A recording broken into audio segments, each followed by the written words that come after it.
మాటలేమో కోటలు దాటుతున్నాయి కానీ పనులేమో మా ఊరు పొలిమేర కూడా దాటట్లేదు. అన్ని రకాలుగా అన్ని కార్యక్రమాలు, సంక్షేమ కార్యక్రమాలు చేస్తున్నాము.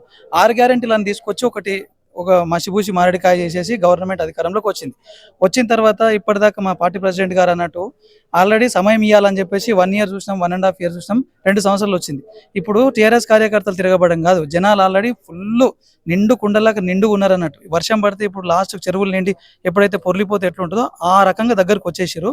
ముసలోళ్ళు విపరీతంగా వృద్ధాప్య పెన్షన్లు 4,000 చేస్తామని చెప్పారు. ఈ రోజు వరకు కూడా అవే 2,000 ఉన్నారు. ఇప్పుడు 50,000 ఒక్కొక్క మనిషికి 50,000 బాకున్నాడు ఆయన రేవంత్ రెడ్డి. ఒక్కొక్క వృద్ధాప్య పెన్షన్ కాడ 50,000 బాకున్నాడు. తర్వాత ప్రతి ఇంట్లో ఒక్కొక్క మహిళకు 2,500 ఇస్తున్నాడు. 2,500 రూపాయలు ఒక్కొక్కరికి లెక్కేసుకున్నా కూడా దాదాపు 20 నెలల నుంచి వాళ్ళకు కూడా బాకీ ఉన్నాడు.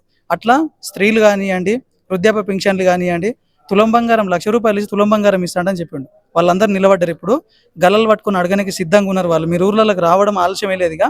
చెత్త ట్రాక్టర్లు ఏడున్నాయో వాళ్ళే చూస్తారు, కంపు యాడుందో వాళ్ళే చూస్తారు. అధికారంలోకి వచ్చిన తర్వాత తెలంగాణ కాదు భారతదేశం మొత్తంలో ఇవాళ ఎలక్షన్స్ నిర్వహించకుండా 2 సంవత్సరాలు చేసిన మొట్టమొదటి ప్రభుత్వం ఇది. ఆల్రెడీ తిరగబడడానికి రెడీ ఉన్నారు. వాళ్ళు రావడమే ఆలస్యం. ఇక 100% షాద్నగర్ నియోజకవర్గంలో గులాబీ జెండా ఎగురుతుంది. మెజార్టీ సార్ ప్రతి మండలంలో ఎంపీటీసీలు కానివ్వండి, జెడ్పీటీసీలు కానివ్వండి, సర్పంచులు కానివ్వండి మెజార్టీగా గెలిపించి ముందాసు ఇది సెమీఫైనల్ అన్నట్టుగా ఫైనల్కు రెడీ అవుతాం. సెమీఫైనల్ గెలిచి ఫైనల్కి రెడీ కానీ సిద్ధంగా ఉన్నాం. ఖచ్చితంగా గులాబీ జెండా ఎగురుతుంది. జై తెలంగాణ, జై కేసీఆర్, జై అంజన్న.